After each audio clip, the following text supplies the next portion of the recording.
A lot of you who have been around for a while remember how incredibly popular rollerblading or inline skating or aggressive inline was back in the day. In 1996 to 98, rollerblading peaked. There were 29.1 million bladers compared to 4.5 million skateboarders and 3.8 million snowboarders, according to the National Sporting Goods Association. There were 4 inline events in the X Games, which was more than anything else. There was the World Inline Cup and other major contests.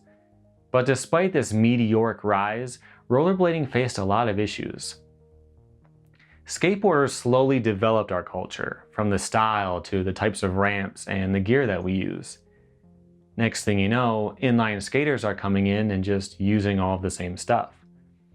Sure, it's unreasonable to think that they would have their own similar but different skate parks, but a lot of people had trouble with that. Like they were just ripping off skateboarding and trying to take over everything that was ours. Within a couple of years though, inline skating started to die off. In 1999, the X Games halved the amount of events to only 2. And between 2000 and 2010, the number of inline skaters plummeted by 64%. And even roller hockey fell 65%. Picture that. You're an inline skater in 2000. You've got a pretty big crew that you go out and skate with. In 2010, 2/3 of your crew doesn't rollerblade anymore.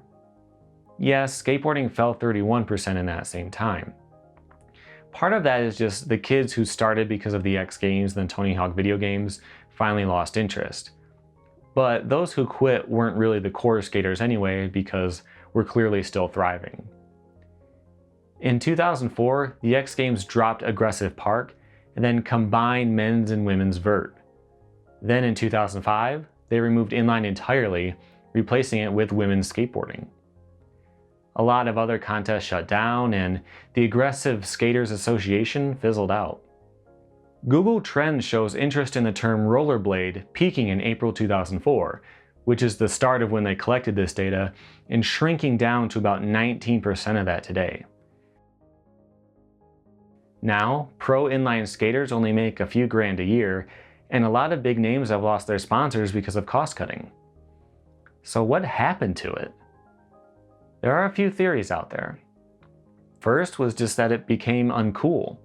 It became part of 90s culture. Just look at the music video for the 90s song MMMBop by Hanson. In the video, they're all blading around, and there are also evil rollerbladers in the 1997 movie Batman and Robin.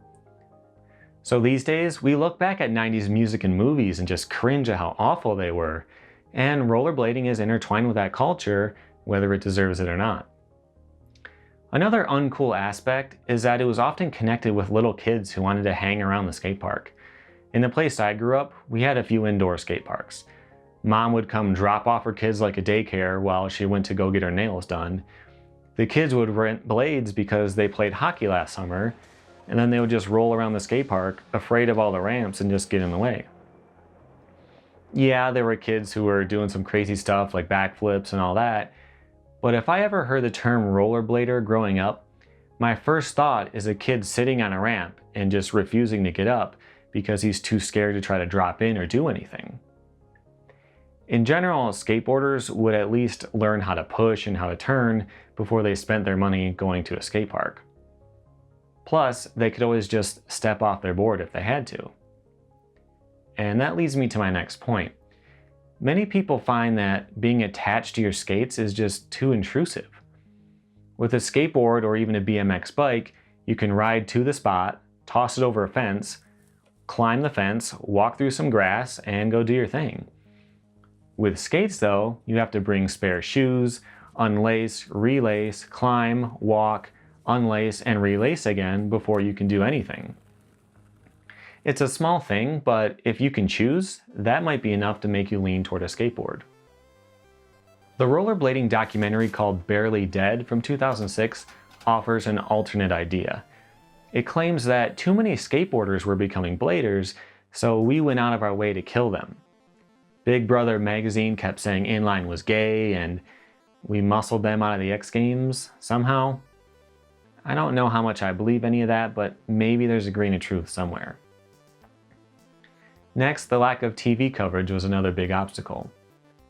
There's no major competitions anymore, and it's not making cameos on popular TV shows, so it's less likely that a kid interested in skateboarding will see inline and choose to go do that instead. But that might be changing. There are some contests starting to come back, like the Motortown Classic and the FASU contest in France. But the biggest thing on the horizon for inline skating right now is an indie game called On a Roll. Check this out. Being an indie game, it's not going to be better than Skate, but it might possibly reignite some interest in inline skating if it does well. It launches in February 2017. The other thing going in inline's favor is the recent resurgence of 90s nostalgia. The 80s are really popular right now, and things are starting to go a little bit further, like with the remakes of Boy Meets World and Full House. The crazy 90s color schemes are starting to come back too. Does that mean that people are going to start digging out their blades from their attics and basements and taking them out, even ironically? Maybe. But during my research, I found a ton of blogs, articles, and opinion pieces saying that this is the year that inline comes back. And those articles are dated every year between 2004 and now. So I guess we'll see. So what do you guys think? Is inline skating going to make a comeback? Do you want it to, or do you even care? Let me know in the comments. If you liked the video, hit the like button below and subscribe to see all my latest videos as they go up. After that, here are a couple more videos you might like.